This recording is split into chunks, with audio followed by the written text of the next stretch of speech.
So this is another great request by the follower of our channel, Bo Shi. Bo always comes up with great ideas for vintage podcasts on players that came up in the 1980s and made a mark in the NHL. This guy played for 4 different teams, a big draft pick by the Devils in that top draft of 86 where Devils got a lot of their top players. The native of Sudbury has also been heavily active in retirement in politics, and we'll get into that in a second.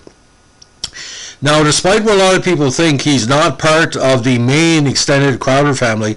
Keith and Bruce, of course, played with Boston, but Troy Crowder, big drink of water, 6'4", 238 pounds, one of the biggest players ever to play in the NHL of his era.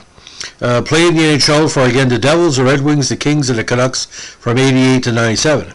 Now, again, born in the industrial town, he was drafted 108 overall by the Devils in the 86 NHL entry draft on the basis of a very interesting OHL career. He broke in with the Hamilton Steelhawks in 1986 with 8 points in 56 games with a big 178 minutes on penalties. Now, 87 he played with Belleville and the North Bay Centennials. Played for North Bay as well in 88. Now, 87, he had 56 games, 27 points, 142 minutes and penalties, but in the playoffs for North Bay, in 23 games, he had 12 points, including 3 goals and 99 assists. Now, 88 was a very interesting campaign. He played with 2 OHL teams and 2 pro teams in that campaign. Now, we started off with the North Bay Centennials before, again, skating with Belleville yet again. 42 points in 55 games, 13 assists, 13 goals, 29 assists for 42 points, 147 minutes on penalties. Now, he played the OHL playoffs with Belleville. He also found time to play 3 games with the Utica Devils, 15 minutes on penalties. You can imagine what he was doing there. But in 88, he played in his first playoff contest for New Jersey with 12 minutes and penalties in just 1 game. Now, 88 with the Devils, of course. 89, he was back for seasoning there. He had 10 points in 62 games, 152 minutes and penalties as one of their primary enforcers. Now, 1990 was a very limited campaign.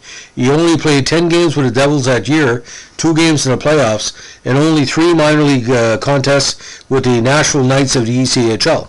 Now, in 91, his first full year with New Jersey, he had 182 minutes and penalties in 59 games, 6 big goals, and he was showing again determination on the the enforcer role.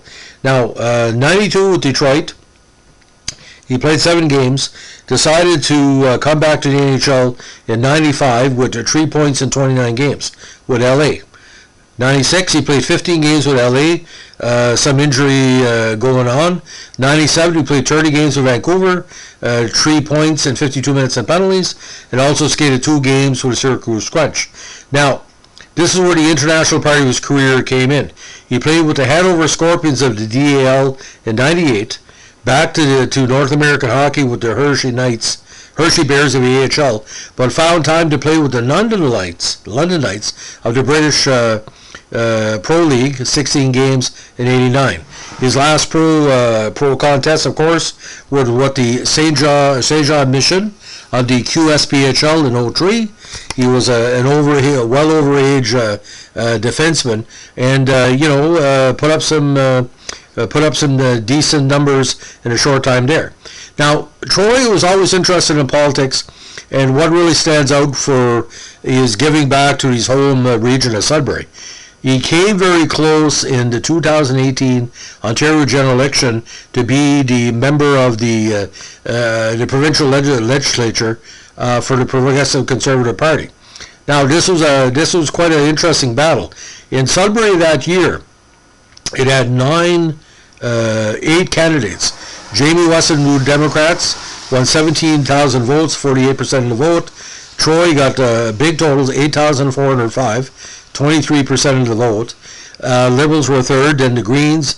Consensus Ontario, which was one of the what they call progressive parties, the Libertarian, and of course none of the above, and the independent group. Now, a lot of people felt they had a good chance to win the riding, but unfortunately the turnout was very light that year, 54.9%. Only 36,000 voters and 65 ran.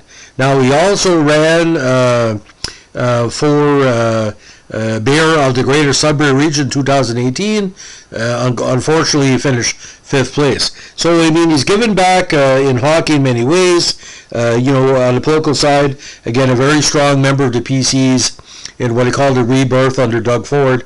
But that Sudbury riding is always crowded, very difficult to take it. And this was kind of ironic because the Liberals had held the riding before Mr. West had run. So, that was the NDP swing, of course, in that election. So, ladies and gentlemen, Troy Crowder, a very rugged guy, 150 games in the NHL, 433 minutes and penalties. So, again, someone that big, never a dirty player. I've never saw him deliberately try to do anything negative. But 6'4", 238. Again, 6'7" on skates. Can you imagine? When he would skate over, like Larry Robinson used to skate over before, do we have a problem? Anyway, by the way, just again a reminder, Troy Crowder is not a brother to Bruce and Keith. That was mispresented by the media for a number of years. Troy, the Crowder extended family, is quite talented, but again, not the brothers, but again, still a quality NHLer, and that's why we're doing the podcast today. Thanks for listening. Bye.